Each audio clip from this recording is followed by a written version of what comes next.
warahmatullahi wabarakatuh. Hamdan laka ya Allah, salatu wa salaman laka ya Rasulullah, amma ba'du. Bapak Ibu yang dirahmati Allah, alhamdulillah kita kembali dipertemukan dengan bulan yang penuh maghfirah, bulan yang penuh ampunan. Maka mari kita memanjatkan rasa syukur kita kepada Allah Subhanahu wa Ta'ala, zahiran wa batinan, lahir dan batin, sehingga vibrasi rasa syukur benar-benar terpancar dari diri kita. Salat serta salam kita aturkan kepada baginda Nabi Muhammad Rasulullah Sallallahu Alaihi Wasallam, dan semoga di hari akhir nanti kita mendapatkan syafaatul utsma.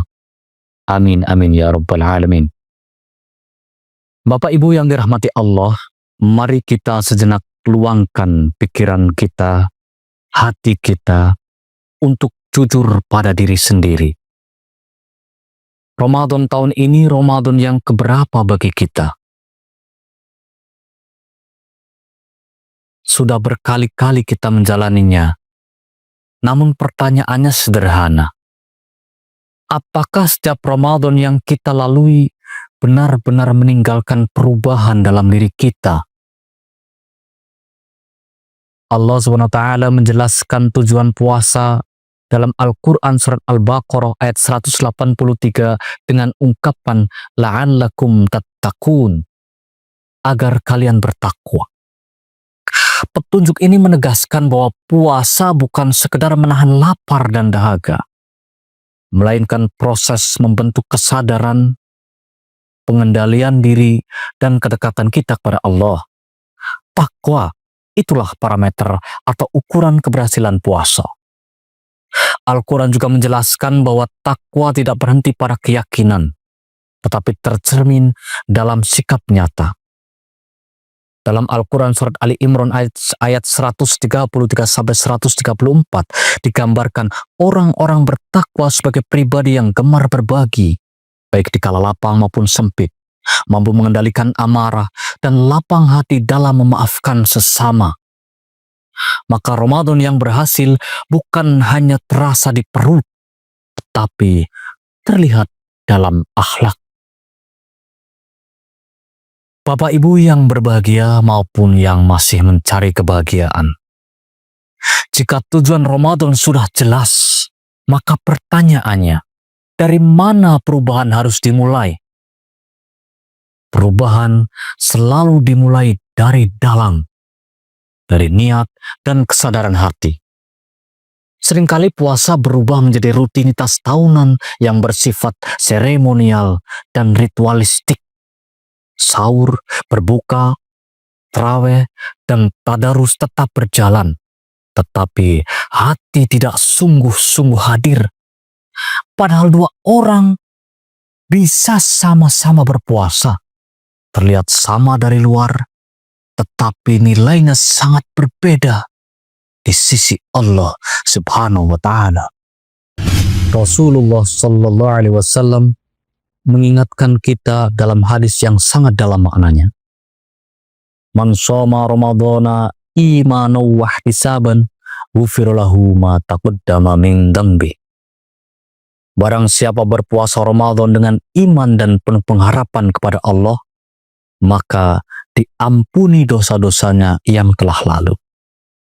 Hadis ini menegaskan bahwa puasa yang bernilai adalah puasa yang disertai dengan iman dan keikhlasan, bukan sekedar kebiasaan.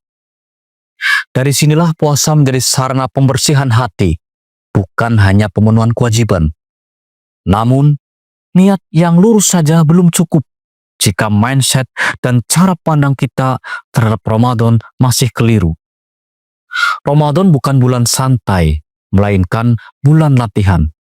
Selama sebulan penuh, Allah melatih kita untuk mengendalikan diri, menata emosi, menjaga lisan, dan membersihkan hati.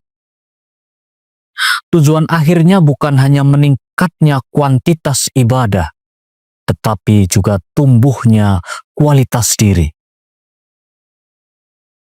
Jika setelah Ramadan kita kembali persis seperti sebelumnya, boleh jadi yang berubah hanya suasana, bukan kepribadian. Latihan ini kita jalani di tengah realitas hidup kita hari ini. Puasa tidak berhenti di perut. Lisan ikut berpuasa, pikiran ikut berpuasa, dan hati kita ikut berpuasa. Di era digital, jemari atau jari jemari pun berpuasa. Begitu banyak waktu, emosi, dan perhatian tersedot oleh layar. Karena itu, Ramadan menjadi momentum untuk melatih kendali diri agar teknologi menjadi alat, bukan pengendali hidup. Rasulullah SAW telah mengingatkan, "Kam min sha'imin laisa lahu min syami ilal ju' wal 'athas." Betapa banyak orang yang berpuasa namun tidak mendapatkan apa-apa dari puasanya kecuali lapar dan dahaga. Hadis ini menjadi pengingat bagi kita bahwa puasa bisa kehilangan makna jika hanya berhenti pada aspek fisik, sementara pikiran dan batin dibiarkan tanpa arah. Bapak Ibu yang dirahmati Allah Subhanahu wa Ta'ala, agar Ramadan benar-benar membekas, semangat perlu diterjemahkan menjadi langkah nyata. Ramadan tidak cukup hanya dengan niat baik, tetapi memerlukan ikhtiar yang terencana. Pertama, mari kita renungkan dan buat checklist kebiasaan apa yang ingin kita tinggalkan. Misalnya, lisan yang mudah melukai, amarah yang sulit dikendalikan, atau ego yang sulit mengalah. Lalu, tentukan kebiasaan baik yang ingin kita jaga. Yang kedua, mari kita kuatkan hubungan kita dengan Al-Quran. Membacanya saja sudah bernilai pahala yang gemiladek atau dahsyat. Setiap huruf diganjar kebaikan. Terlebih di bulan Ramadan yang penuh keberkahan ini. Namun, agar lebih merakitik atau menggetarkan, lebih mengubah, lebih mengakar, dan benar-benar mentransformasi jiwa, barangkali kita tidak berhenti pada tilawah semata, tetapi perlahan masuk ke dalam tadabbur, yaitu membaca dengan hati, merenungi makna, dan membiarkannya menegur serta membimbing hidup kita. Dengan begitu, Al-Quran bukan hanya terdengar di lisan, tetapi hadir sebagai petunjuk dalam hidup kita. Sebagaimana Allah SWT berfirman dalam Al-Quran surat Shad ayat 29. A'udzu billahi minasyaitonir rajim. Bismillahirrahmanirrahim. Kitabun anzalnahu ilaika mubarakun liyadabbaru ayatihi wa litadzakkaru ulul albab. Ini adalah kitab yang kami turunkan kepadamu yang penuh berkah, agar mereka mentadabburi atau merenungi ayat-ayatnya, dan agar orang-orang yang berakal mengambil pelajaran. Maka mungkin bukan tentang seberapa banyak yang dibaca, tetapi seberapa dalam yang meresap dan membimbing dalam hidup kita. Dan semua ikhtiar ini bermuara pada satu pertanyaan penting. Setelah Ramadan berlalu, apakah kita akan kembali ke versi lama diri kita? Atau benar-benar mengalami peningkatan kualitas? Karena puasa bertujuan melahirkan takwa, maka harus ada perubahan nyata.